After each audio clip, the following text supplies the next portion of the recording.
محبت کرنے والے کی سب سے بڑی نشانی یہ ہے کہ وہ اپنی جان سے بڑھ کر آپ کی عزت کی حفاظت کرے گا۔ محبت میں روزانہ بات کرنا ضروری نہیں، خود کو کسی کی امانت سمجھ کر ہر لمحہ وفادار رہنا ضروری ہے۔ ہم جن سے محبت کرتے ہیں ان کی کہی ہوئی چھوٹی سی بات دل توڑ بھی دیتی ہے اور جوڑ بھی دیتی ہے۔ میرے بس میں نہیں اس دل کی ترجمانی، بس یوں سمجھ لو لفظ کم ہے اور تم سے محبت زیادہ۔ روٹھ جانے کے بعد غلطی جس کی بھی ہو، بات کا آغاز وہی کرتا ہے جس کو بے پناہ محبت ہو۔ قرب کے نا وفا کے ہوتے ہیں، جھگڑے سارے انا کے ہوتے ہیں، انا کو بیچ میں کبھی مت آنے دینا۔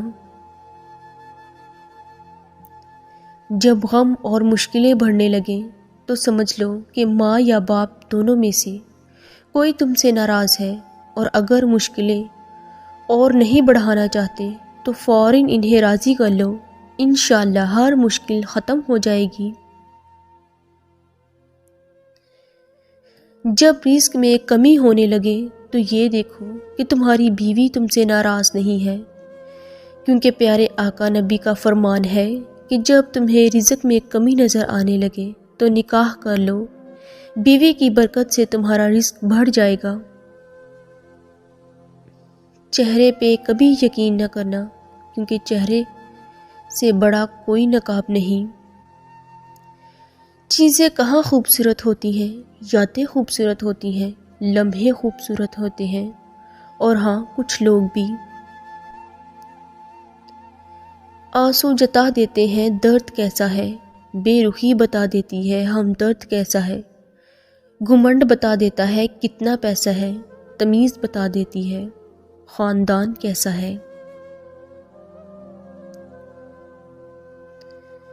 باتیں بتا دیتی ہے انسان کیسا ہے، بحث بتا دیتی ہے بے وقوف کتنا ہے، ٹھوکر بتا دیتی ہے دھیان کتنا ہے، نظریں بتا دیتی ہیں نیت کیسی ہے۔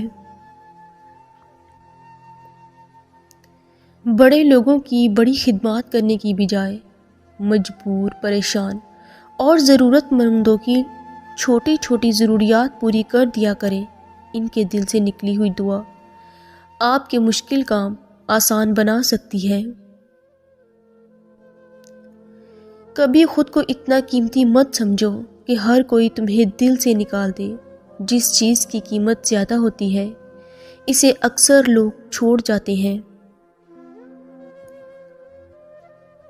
ہمیشہ مسکراتے رہو، کیونکہ یہ حضرت محمد صلی اللہ علیہ وآلہ وسلم کی سنت ہے۔ نیک نیک ہو اور ارادہ مضبوط ہو تو سمت کو ڈھونڈنا نہیں پڑتا، انسان اسی طرف جاتا ہے جہاں اسے جانا چاہیے۔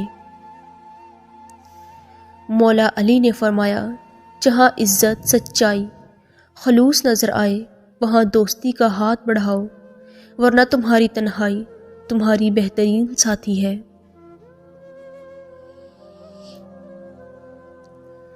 ساری حماقتیں کر لینا مگر ایک حماقت نہ کرنا، اللہ کی رحمت سے کبھی مایوس نہ ہونا۔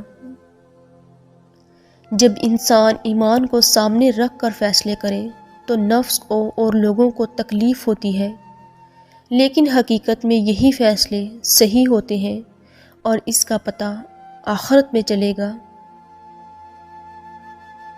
انسان ہونا ہمارا انتخاب نہیں، قدرت کی عطا ہے، لیکن اپنے اندر انسانیت بنائے رکھنا ہمارا انتخاب ہے۔ خوش رہنے کا راز شکوے شکایات کم کیجیے اور اللہ پاک کی ان نعمتوں کے لیے شکریہ ادا کیجیے جو آپ کے پاس ہیں۔ اپنے مسائل کے بارے میں کم سوچیں، مسائل کے حل کے لیے پوری کوشش کریں، نتائج کے بارے میں فکر مند نہ ہوں۔ صرف اتنی ذمہ داری قبول کریں جتنی کر سکتے ہیں، اپنی سخت سے زیادہ کام لینے سے گریز کریں۔ اپنے لیے بھی وقت نکالیں، اللہ پاک سے باتیں کریں، اپنے ارد گرد لوگوں کو اور گھر والوں کو خوش رکھنے کی کوشش کیجیے، آپ کو بھی خوشی ملے گی۔ دوسرے کی برائیوں پر نظر مت رکھیں اور اپنی اصلاح کی کوشش کرتے رہیں۔ آپ کے گھر میں پریشانی ہو، دکھ درد ہو، گھر میں کوئی بیماری ہو، شوہر آپ کی مرضی کے مطابق نہ چلتا ہو، ہر نماز کے بعد 15 مرتبہ یہ 3 لفظ پڑھ لیں، انشاءاللہ شوہر ساری زندگی آپ کی مرضی پر چلے گا۔ اللہم یا سلام و سلیم۔ جن لوگوں کو بڑے کاموں کے لیے رکھا جاتا ہے وہ اکثر غم سے گزرتے ہیں، تو یہ یاد رکھنا کہ مشکل کشا کو مشکلات سے ہی گزارا جاتا ہے۔ بس مشکل کشائی یہی ہے، مشکل کشا کا مطلب یہ ہے کہ جو مشکلات میں گلہ نہ کرے۔ عاجزی یہ ہے کہ آپ دفتر میں داخل ہوتے وقت گیٹ پر کھڑے چوکیدار کو بھی اس طرح سلام کریں جس طرح دفتر کے اندر پہنچ کر اپنے صاحب کو کرتے ہیں۔